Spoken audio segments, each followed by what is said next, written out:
Catalogna. Indipendenza e il pugno duro di Madrid.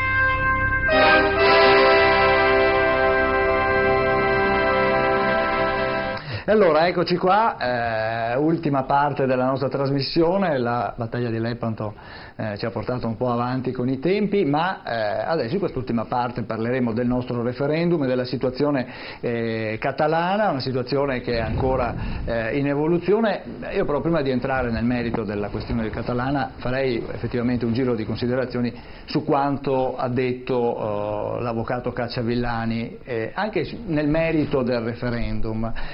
La sua è una posizione critica, propositiva, al tempo stesso anche critica, Busato.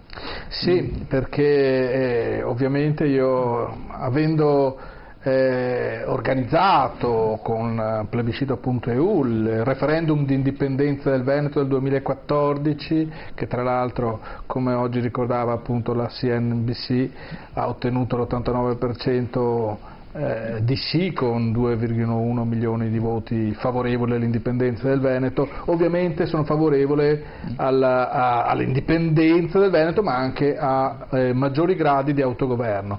Quello che però devo constatare è il fatto che con questo referendum ahimè non si può parlare di autodeterminazione, ma si deve parlare di delega allo Stato italiano e al Parlamento italiano, che avranno l'unica voce in capitolo sulla effettiva applicazione di un riconoscimento di una qualche autonomia. Per cui da questo punto di vista credo che il processo sia assolutamente sterile dal punto di vista pratico, di effetti pratici.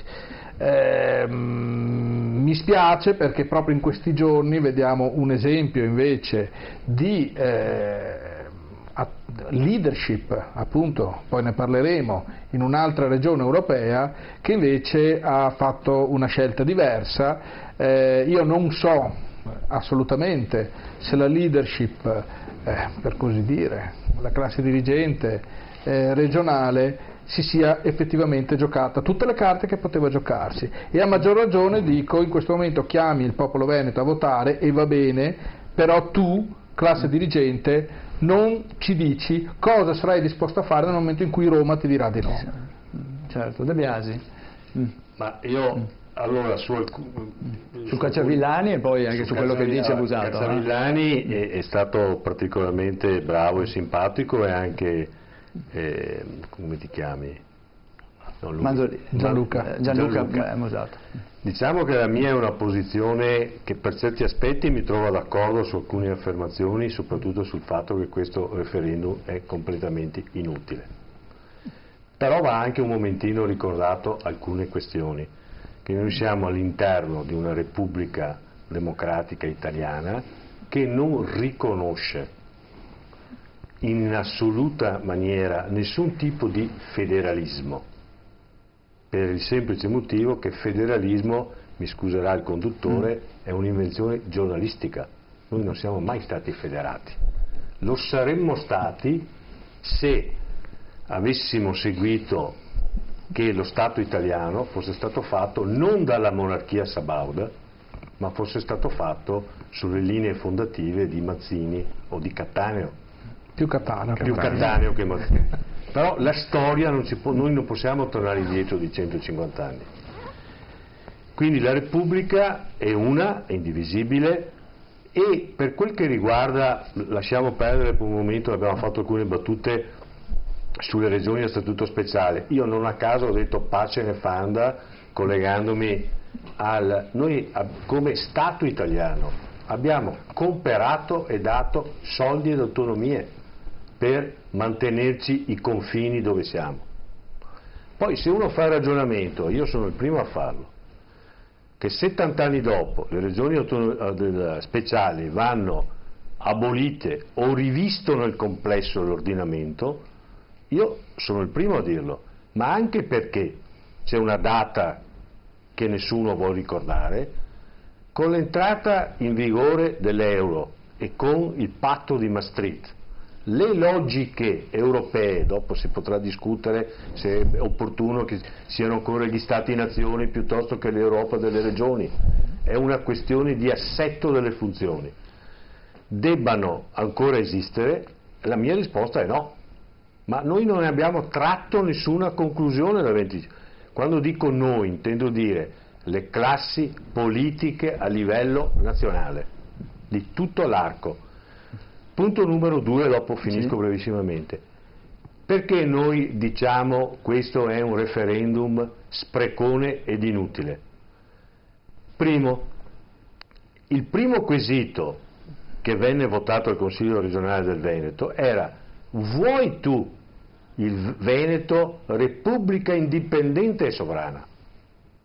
Questo quesito è stato bocciato, e non poteva essere che ovviamente così, dalla Corte Costituzionale. A dire il vero era un'altra legge quella. No, era un'altra legge votata nel giugno 2014. Ma erano due leggi diverse. Sì, però questo era il primo contenuto, cioè, se posso finire un discorso completo, quindi questo va cancellato finché l'assetto è questo, e quindi questo non si va a votare perché è stato bocciato, altrimenti saremo in una situazione catalana.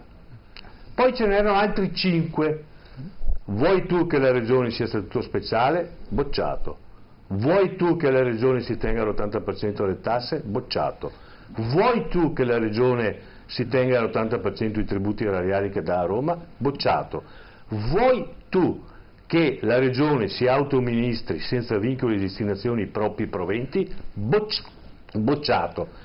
A proposito di leadership, a questo punto una leadership vera che esprime la forza territoriale, cosa avrebbe dovuto fare? Avrebbe dovuto fermarsi e domandarsi: ha senso che io vada a chiedere un potenziamento di qualche materia prevista già 16 anni fa e che per mia colpa non ho fatto?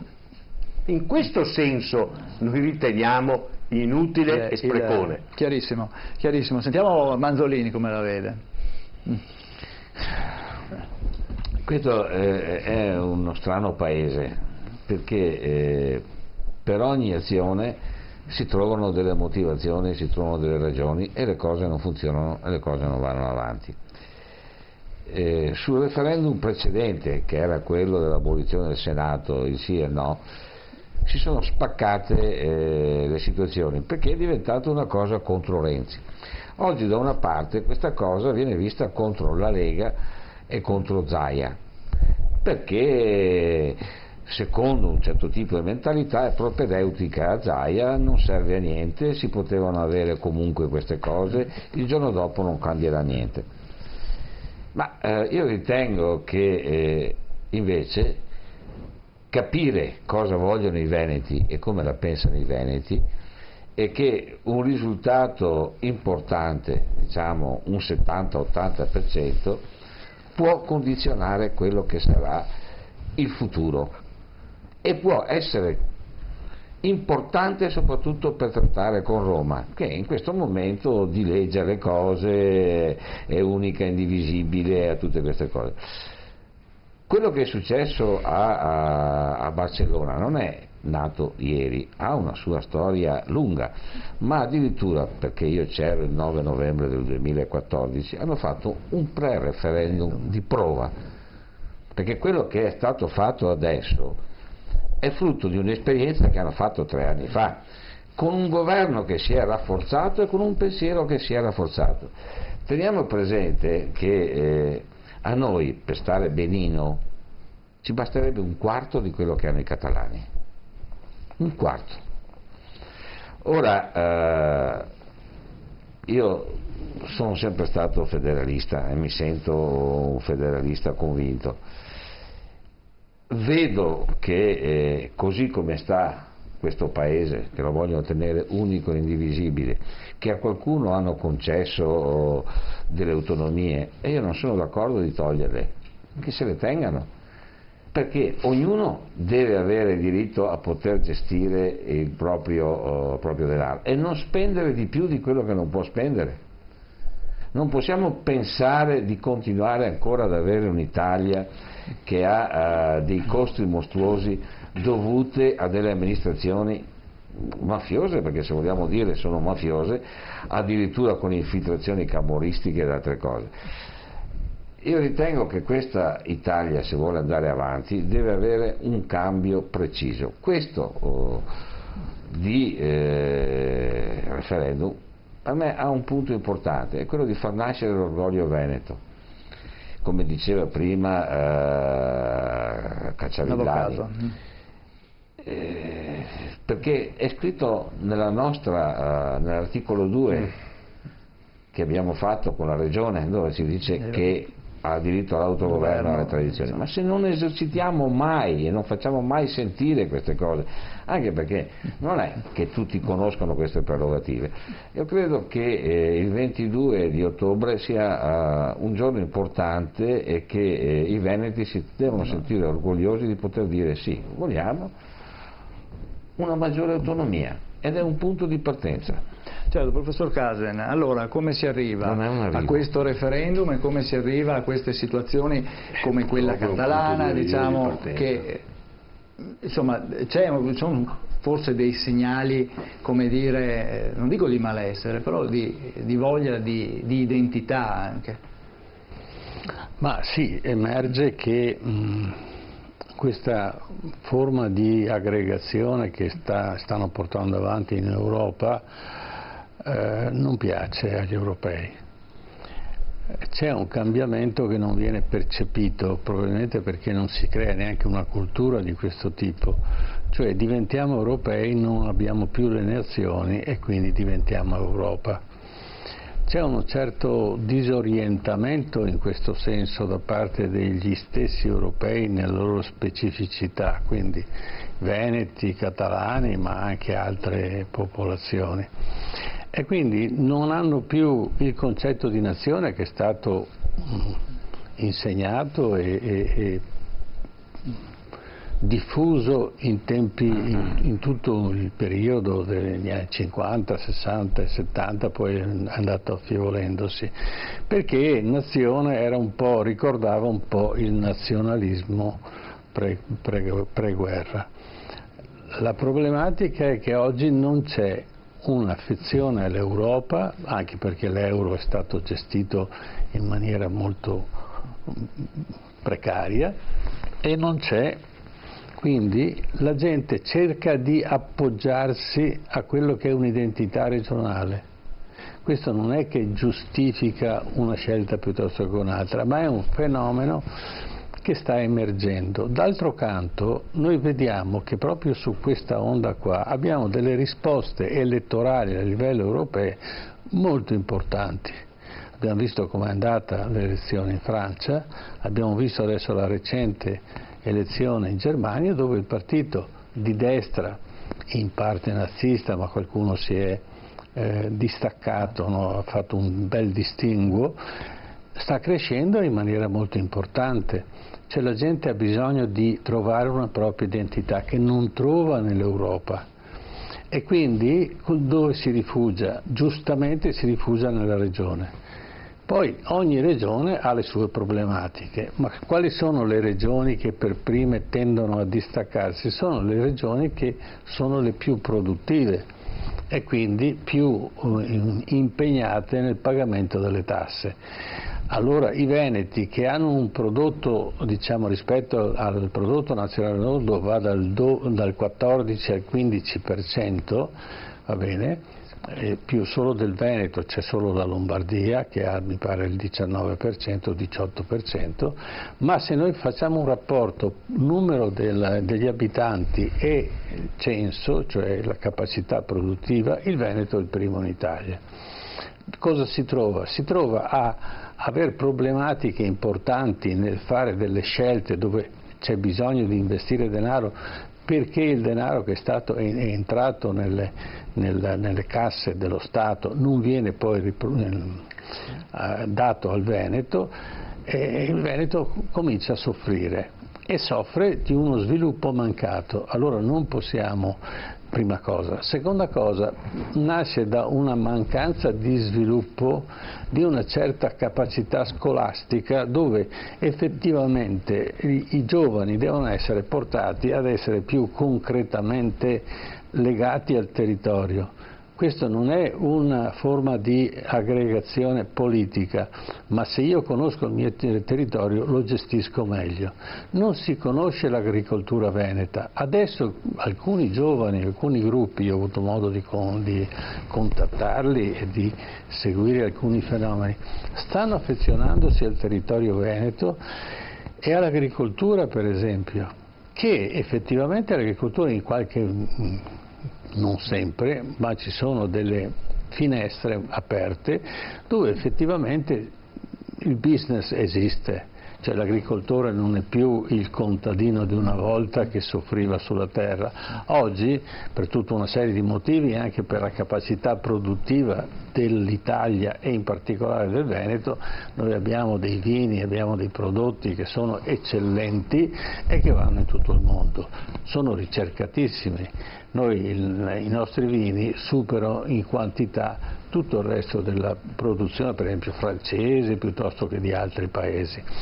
Quindi quello che è importante è che riusciamo ad avere, non dico un'indipendenza politica, che è una cosa riduttiva, ma un'indipendenza economica e una capacità di ottimizzare il territorio in maniera diversa da quelli che sono i diktat di Roma.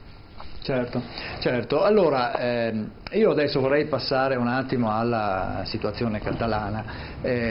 Abbiamo visto il voto nella giornata di domenica, tra scontri, feriti, quant'altro. Adesso viene annunciata la possibilità di una dichiarazione di indipendenza unilaterale. Madrid mette già le mani avanti, alcune aziende, alcune banche hanno già deciso di spostare la propria sede, dunque diciamo, la situazione potrebbe anche precipitare, diciamo, e uno dei primi effetti sarebbe quello economico. A commento del voto delle proteste sono arrivate le parole del re di Spagna, Felipe, e lo ascoltiamo un attimo, sentiamo cosa ha detto. Siamo stati tutti testimoni di quello che è successo in Catalogna, con la pretesa finale della Generalitat che venisse proclamata illegalmente l'indipendenza della Catalogna. Già da tempo alcune autorità della Catalogna, più di una volta e deliberatamente, sono andati contro la Costituzione e lo Statuto di autonomia, che è la legge che riconosce, protegge e abbraccia le istituzioni storiche e l'autogoverno. Con le loro decisioni sono andati contro le norme approvate legittimamente e democraticamente. Sono andati contro uno Stato, lo Stato che queste autorità rappresentano in Catalogna. Sono andati contro i principi democratici dello Stato di diritto e hanno minato l'armonia e la convivenza nella società catalana stessa, arrivando al punto di dividerla. Oggi la società catalana ha subito una frattura. Queste autorità hanno sottovalutato la solidarietà e l'affetto che hanno unito e uniranno tutti gli spagnoli. Con la loro condotta irresponsabile possono mettere a rischio la stabilità sociale e economica della Catalogna e di tutta la Spagna.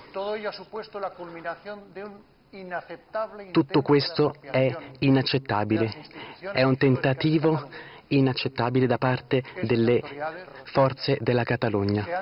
Le autorità sono andate oltre il margine del diritto e il margine della democrazia. Allora, ecco, questa è solo una parte, dopo prosegue. Manzolini, inizierei da lei per un commento. Allora, con comportamento irresponsabile, inaccettabile, e c'è la possibilità di una destabilizzazione. L'atteggiamento irresponsabile è stato quello della Spagna, perché casi analoghi vediamo nel Quebec, in Canada, vediamo la Scozia, la monarchia, hanno lasciato la gente andare a votare. Qui hanno messo le mani avanti prima che la gente andasse a votare, anche perché non è detto che avrebbero vinto gli indipendentisti. Cioè, i catalani che chiedono maggiore autonomia, che chiedono l'indipendenza, sono tanti, ma non è tutta la popolazione, e probabilmente questo era un punto interrogativo. Il fatto è che loro hanno dimostrato che la gente non può neanche andare a votare quello che è stato diritto. Oggi si trovano molti di più gente che vuole votare rispetto a prima, perché sentono che è un loro diritto. I catalani bisogna conoscerli perché è gente tosta, gente particolare, ma estremamente pacifica. Noi abbiamo visto manganellare degli anziani, delle signore incinte, che erano lì con dei bambini, semplicemente perché volevano avere il diritto di andare a votare. Cioè non c'era gente che spaccava vetrine, che rompeva o che faceva disastri, qui c'era della gente che democraticamente voleva votare. La Spagna poteva dire va bene, non riconosciamo il vostro voto, ma questo era un altro discorso. Sono andati giù nella mano peggiore che potessero trovare. Non c'è una giustificazione che dica Rajoy o che dica il re Filippo, non c'è giustificazione. Sono andati contro un popolo perché questo popolo dimostra di essere determinato su quelle che sono le volontà della gente. Ma questo è il punto che dovrebbero vergognarsi, ma vergognarsi di brutto per come si sono comportati. E quindi, stavano mentendo come mentono quando ragionano i catalani. I catalani non ne possono più, perché evidentemente stanno sentendo anche loro una loro crisi. È gente che possono essere di esempio, proprio Barcellona come città di riferimento, per come ha utilizzato le risorse delle Olimpiadi dal 1992 in avanti. Barcellona è esplosa dal 1992, cioè c'è un'amministrazione oculata, come funzionano i trasporti. Io ho i brividi quando vedo Fiumicino o quando vedo Roma Termini rispetto a quello che è il Prat di Barcellona o quello che è la stazione di Barcellona. Cioè, non è la prima, ha superato l'Italia come attenzione turistica. Certo, cioè, certo. Direi che si è saputo. facevo una riflessione questa mattina sul Mattino. Il centro commerciale di Due Carrare, che prenderà lo studio T34 di Barcellona, perché verranno i catalani a insegnare. Questo a me fa rabbia per tanti motivi, però abbiamo avuto Iarc che è venuto qui a Padova, che è andato nella regione Friuli, che è andato in Piemonte a fare scuola di turismo, che è l'uomo che ha sviluppato tutto il business turistico di Barcellona. Cioè noi dai catalani dobbiamo imparare, ma ad avere l'orgoglio di muoverci per conto nostro. Certo. De Biasi, secondo lei come evolverà questa situazione? Diciamo che questa situazione, innanzitutto vorrei anche indurre a questa riflessione. È ovvio che tra la Catalogna e il resto della Spagna e la Spagna c'è un braccio di ferro che dura da tempo, ed è anche ovvio che quando si inizia a fare un atto di forza contra legem si va al di là. Sarebbe come se in Regione Veneto non avessero, la Lega non avesse accettato le 5 bocciature e si va a votare per un po' di funzioni amministrative. Il punto, quindi concordo in parte con quello che dice lui, il punto è questo: la questione è esattamente a proposito dei fondi. Io tra l'altro anch'io, avendo fatto anche il dirigente del turismo e delle politiche comunitarie, il punto è questo: la possibilità che ha avuto Barcellona di svilupparsi è stata grazie anche ai fondi europei che è riuscita a prendere come paese Spagna, che poi, e questo è un punto che va capito, che poi la gestione sia stata ottimale è merito esclusivo della Catalogna, ma perché lo statuto della Spagna dà una forte autonomia che non può arrivare oltre certi limiti all'interno di uno Stato paese. E questo è uno dei punti. Sulla gestione che ne ha fatto il Presidente del Consiglio e diciamo il Re, dovevano fare una gestione politica diversa, ma anche se dall'altra parte c'è il dialogo, la volontà di dialogare. Cercano dialogo, lo stanno chiedendo ancora, non è detto che lunedì 9 proclameranno, hanno chiesto alla Svizzera, la Svizzera si è offerta, Berna si è offerta di essere intermediario, anche la Slovenia si è offerta di essere intermediario. Con molta pacatezza. La Svizzera e la Slovenia è come se un domani la Regione Veneto, che non riesce a chiudere il trattato, va a chiedere a San Marino e a Liechtenstein. Cioè, è così. È così, cioè bisogna essere chiari. Allora, la gestione che ne ha fatto lo Stato centralista, lo Stato spagnolo, che nei confronti della Catalogna, come dell'Andalusia, come dei Paesi Baschi, ci sono una forte autonomia. Le cose si fanno perché si vogliono in due, non c'è solo colpa da una parte. Poi hanno sbagliato a reagire come hanno reagito, perché io mi sarei aspettato, che da parte del Re, non da parte del Presidente del Consiglio, che rappresenta anche una parte politica molto ben precisa, ma il Re, che sostanzialmente è un po' come il nostro Presidente della Repubblica, ci fosse stato un attimo di maggiore attenzione anche nei confronti delle manganellate che hanno preso i catalani, un moral suasion nei confronti del Presidente del Consiglio. Alle volte noi non ci rendiamo conto di come al nostro interno invece il Presidente della Repubblica usi questo tipo di dialettica che sfugge ai più ma viene usata, e la gestione è stata solo in maniera unilaterale. Viceversa bisogna tenere presente anche la dialettica che deve esserci. Certo. Musato. Io non l'ho scritto in un mio editoriale, credo che la vicenda dell'indipendenza catalana equivalga un po' al crollo del muro di Berlino per l'Europa dell'Ovest.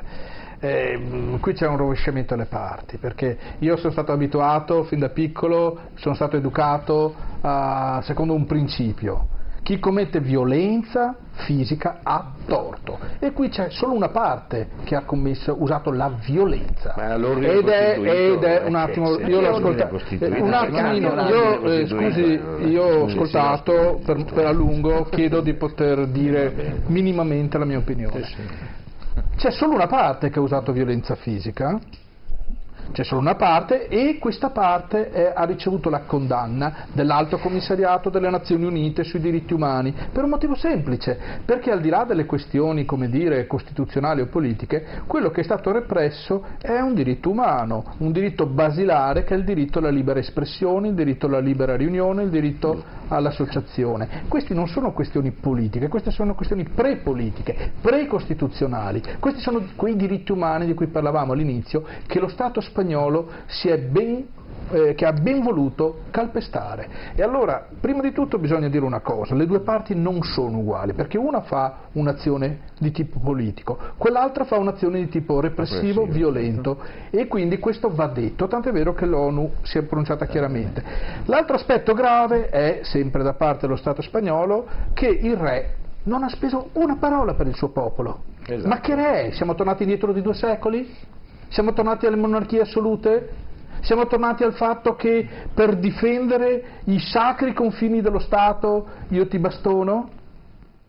Ma allora è evidente che la Spagna ha già perso la Catalogna, l'ha persa, perché nel momento in cui tu vai a picchiare il tuo popolo, nel momento in cui ti fai scudo di una legge per reprimere delle libertà che sono precostituzionali, a quel punto non stiamo nemmeno parlando di diritto di autodeterminazione, che pure è tutelato, perché ricordo che il diritto di autodeterminazione è quello che dovrebbe regolare la vita tra i popoli e gli stati, secondo quanto recita l'articolo 1,2 delle Nazioni Unite, proprio dopo le vicende della Seconda Guerra Mondiale, ma è anche quello che dovrebbe sancire il rapporto tra gli Stati e i popoli, come sancito dal Trattato di New York sul patto sui diritti civili e politici.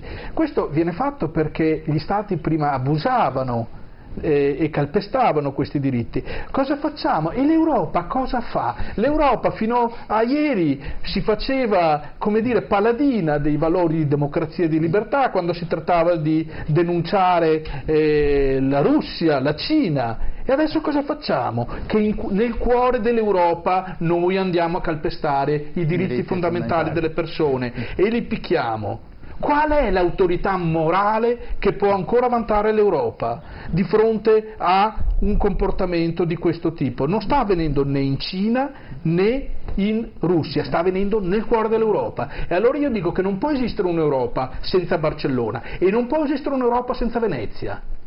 Non possono esistere, diciamo, sarebbe come considerare gli Stati Uniti senza New York o senza Washington. Non può esistere un'Europa, un'Unione Europea che rinunci alle sue regioni storiche, tra l'altro quelle regioni, come diceva il professor Casem, che sono anche quelle che dimostrano più capacità produttiva, più spirito di abnegazione, più volontà di creare ricchezza e benessere per le popolazioni, quelle più sfruttate dal punto di vista fiscale e ora anche quelle bastonate. No, io non l'accetto. Professor Casem. È mezzanotte e un quarto, è ora di chiudere, però che il silenzio, la parola è d'argento e il silenzio è d'oro. Il re doveva stare zitto. Abbiamo visto con la Brexit come la regina d'Inghilterra si è comportata ed è un problema molto più grosso. Seconda cosa, la forza non è servita a nulla sostanzialmente, anzi ha peggiorato, quindi se se ne stavano fuori da questa cosa, l'unica cosa, e hanno potere poi di farlo, dice questa che avete fatto è una cosa anticostituzionale, quindi va bene, l'avete fatta, adesso vi siete contati, benissimo, ci mettiamo attorno a un tavolo e parliamo, ma ricordiamo che la tradizione spagnola sono all'incirca quanto?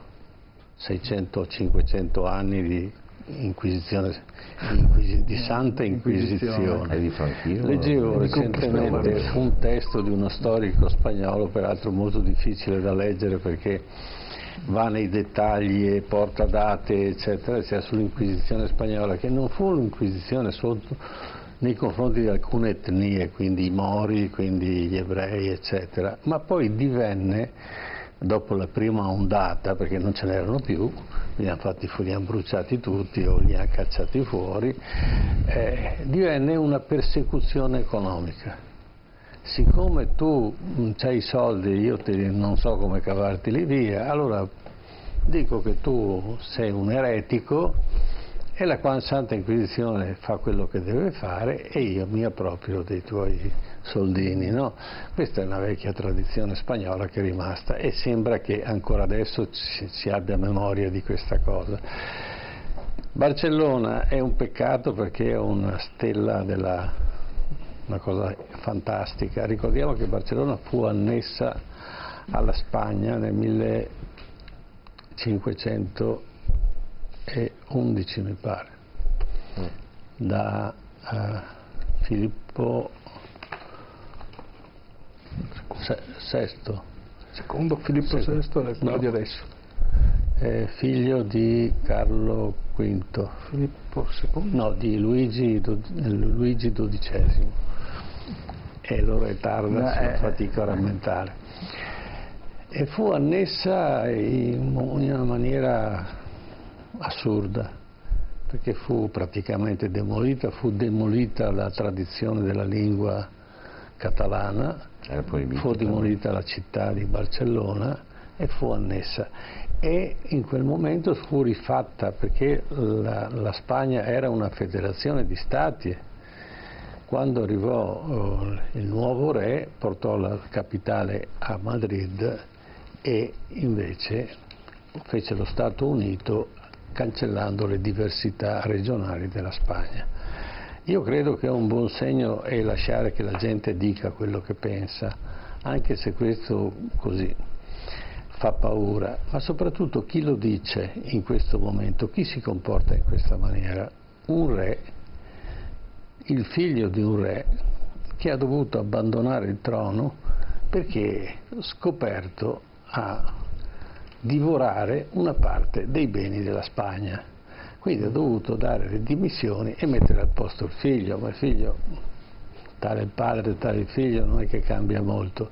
Quindi la cosa migliore è quello di defilarsi, stare fuori, no? Ed eventualmente portare a una conciliazione tra lo Stato, cioè dei rappresentanti dello Stato spagnolo, e eventualmente i rappresentanti dello Stato catalano. Questo sarebbe stato, credo, la soluzione migliore, col senno di poi. Certo. Vediamo però in Veneto se c'è una percezione più, diciamo, attenta di quelle che sono le esigenze di una regione che ha da esprimere delle cose che devono essere accettate dal governo centrale, cioè percepite dal governo centrale, conscienza e coscienza poi messe in atto. Perché in questo momento i veneti non stanno chiedendo delle grandi cose, stanno chiedendo una gestione più accurata di quello che è la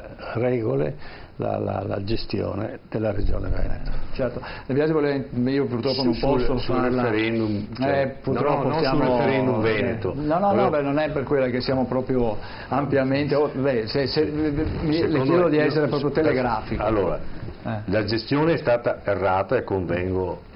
La soluzione, quando ci si staccava, andava fatta, lasciato che i catalani esprimessero il loro, annullato il referendum e fatto un referendum nazionale, perché le decisioni di stare in famiglia le assumono tutti i membri, quindi è stata veramente errata l'impostazione politica. Quindi certo, aboliamo anche il divorzio? Grazie.